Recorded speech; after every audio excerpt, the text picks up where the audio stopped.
ഞാൻ ഈ 2 മണിക്ക് പുലർച്ചെ പോകുമ്പോഴും 3 മണിക്ക് പുലർച്ചെ പോകുമ്പോഴും 4 മണിക്ക് പുലർച്ചെ പോകുമ്പോഴും ഒക്കെ ഓരോ പോയിന്റിലും മണിക്കൂറുകൾ വൈകിയിട്ടും അമ്മമാരും സഹോദരിമാരും കൈക്കുഞ്ഞുങ്ങളും പ്രായം ചെന്നവരും യുവ സുഹൃത്തുക്കളും ഈ പിഞ്ചു മക്കളും ഉൾപ്പെടെ ഇങ്ങനെ കാത്തു നിൽക്കുന്ന ഒരു സ്നേഹത്തിന്റെ മുമ്പിൽ എന്നെ നന്ദി അറിയിക്കാൻ വാക്കുകൾ അറിയാവാതെ വരും.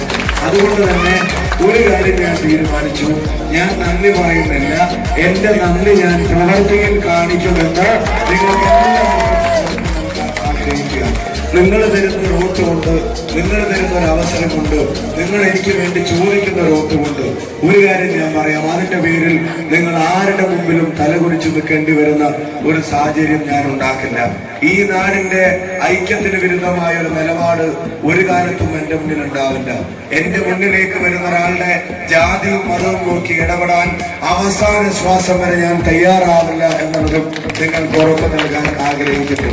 അതുപോലെ തന്നെ നിങ്ങളുടെ സ്നേഹവും പിന്തുണയും കൊണ്ടുണ്ടാവുന്ന അസ്വസ്ഥതയിൽ നിന്ന് ഇല്ലാത്ത ചില കാര്യങ്ങൾ എന്റെ തലയിൽ കെട്ടിവെക്കാൻ ചില ശ്രമങ്ങളൊക്കെ ഇവിടെ നടന്നു. ഞാൻ വ്യക്തിഹത്യ നടത്തി രാഷ്ട്രീയ പ്രവർത്തനം നടത്തുന്ന ഒരാളല്ല. 22 കൊല്ലമായി പൊതുപ്രവർത്തനം തുടങ്ങി, 13 കൊല്ലമായിട്ട് അസംബ്ലിയിൽ പ്രസംഗിച്ചു, 15 കൊല്ലമായിട്ട് നവമാധ്യമങ്ങളിലുണ്ട്. ഒരു വാക്ക് പോലും ഇന്നേ വരെ എന്റെ അസംബ്ലി പ്രസംഗത്തിൽ നിന്ന് അൺപാർലമെന്ററി ആയതിന്റെ പേരിൽ നീക്കം ചെയ്തിട്ടില്ല. കാരണം അത്തരം പദങ്ങൾ ഉപയോഗിക്കാറില്ല. വടകരയിലെ ജനങ്ങൾ നൽകുന്ന സ്നേഹത്തിന്റെ പേരിൽ, വടകരയിലെ ജനങ്ങൾ നൽകുന്ന സ്വീകരണത്തിന്റെ പേരിൽ അവർക്കിടയിൽ എന്നോട് കുറച്ച് ഇഷ്ടമെന്തെങ്കിലും തോന്നിയിട്ടുണ്ടെങ്കിൽ അതില്ലാതാക്കാൻ വേണ്ടി നടത്തുന്ന എല്ലാ കുപ്രചരണങ്ങളെയും വടകര സ്നേഹം കൊണ്ട് തന്നെ തള്ളിക്കളയും എന്നുള്ള കാര്യത്തിൽ ഒരു സംശയമില്ല. എനിക്ക് നേരായ ഉള്ള കാര്യം പറഞ്ഞിട്ട് നിങ്ങളെ വോട്ട് കിട്ടിയാൽ മതി. അത് തന്നെ പറയാൻ ധാരാളം ഉണ്ട്, പറഞ്ഞാൽ തീരുന്നില്ലല്ലോ. പെൻഷനും കൊടുക്കുന്നില്ല, ശമ്പളവും കൊടുക്കുന്നില്ല, 40 രൂപക്ക് പെട്രോളും ഇല്ല, ഡീസലും ഇല്ല, എന്തെല്ലാം വാക്കുകളാണ് ജനങ്ങൾക്ക് പറഞ്ഞതിപ്പോ കിട്ടാതെ പോകുന്നത് എല്ലാവർക്കും അറിയാം. അതുകൊണ്ട് നിങ്ങൾ കൂടെ ഉണ്ടാവണം. ഒരവസരം എനിക്ക് തരുന്നതിന്റെ പേരിൽ നിങ്ങൾ ഖേദിക്കുന്ന ഒരു സാഹചര്യം ഞാൻ ഉണ്ടാക്കില്ല. ഈ നാട്ടിലെ ചെറുപ്പക്കാരുടെ കയ്യിലേക്ക് ബോംബും വാളുമല്ല, ബാറ്റും ബോളും നമ്മൾ വെച്ചു കൊടുക്കും. അവരുടെ കയ്യിലേക്ക് പെന്നും പുസ്തകവും നമ്മൾ വെച്ചു കൊടുക്കും. അവരുടെ കയ്യിലേക്ക് തൊഴിലും ടാബും നമ്മൾ വെച്ചു കൊടുക്കും. അവര് ഈ നാടിന്റെ അനുഗ്രഹമായി മാറട്ടെ. ഇവിടുത്തെ യുവതയും വിദ്യാർത്ഥികളും വളരുമ്പോ അവർക്ക് വേണ്ട മുന്നൊരുക്കങ്ങൾ ഈ നാട്ടിൽ നടത്തുക എന്നുള്ളത് എന്റെ ഉത്തരവാദിത്വമായിരിക്കും. ഈ നാടിനു വേണ്ടി കഠിനാധ്വാനം ചെയ്യും.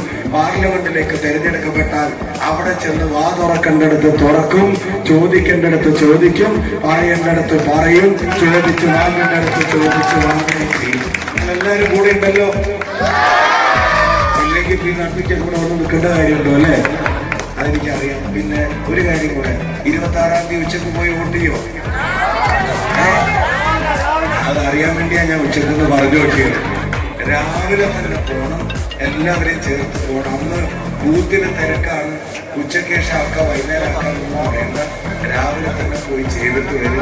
അതുപോലെ തന്നെ അത് ശരി, ഞാൻ പ്രസംഗിക്കുമ്പോൾ വെള്ളം കൊടുക്കുക, എനിക്ക് തരാതിരിക്കാൻ പ്രസംഗിക്കണോ വെള്ളം പിടിക്കണം, വേഗം പിടിക്കാം. അപ്പോൾ എല്ലാവരോടും ഒരു വാക്ക് എനിക്ക് വേണ്ടി പറയണം. ബന്ധത്തിലും കുടുംബത്തിലും പരിചയത്തിലൊക്കെ ഒരു വാക്ക് എനിക്ക് വേണ്ടി പറയണം, അതിനെ കുറിച്ച് പറയണം. നേരിട്ട് വേണ്ട വടകരക്കാരെ സ്നേഹം എന്ന് ഫോൺ കൊടുക്കാൻ പറയുന്നത് ഇത് ഞാൻ അങ്ങനെ. അപ്പോൾ എല്ലാവരും വിളിച്ച് പറയണേ, പറയോ? ഇനി എനിക്ക് 12-യുടെ മുമ്പിൽ ഒരു മോഡലിനും കൂടി എത്താറുള്ളൂ. അത് കഴിഞ്ഞിട്ട് പിന്നെ 14 വേറെ. ഇന്നും ഇവർ നേരം പഠിപ്പിക്കും. ഇന്നലെ അവരെനിക്ക് ഉച്ചഭക്ഷണം നോട്ടീസിൽ എഴുതിയത് 1:30, എന്നിട്ട് എനിക്ക് ഭക്ഷണം തന്നത് രാത്രി 8:15. പുലർച്ചെ 4 മണിക്കാണ് രാത്രിത്തെ ഭക്ഷണം തരുന്നത്.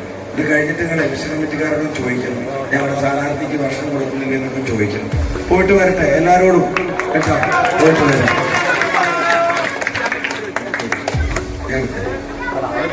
വണ്ടിയുടെ കല എന്റെ വെള്ളം കാറ്റി പറഞ്ഞു പോയി.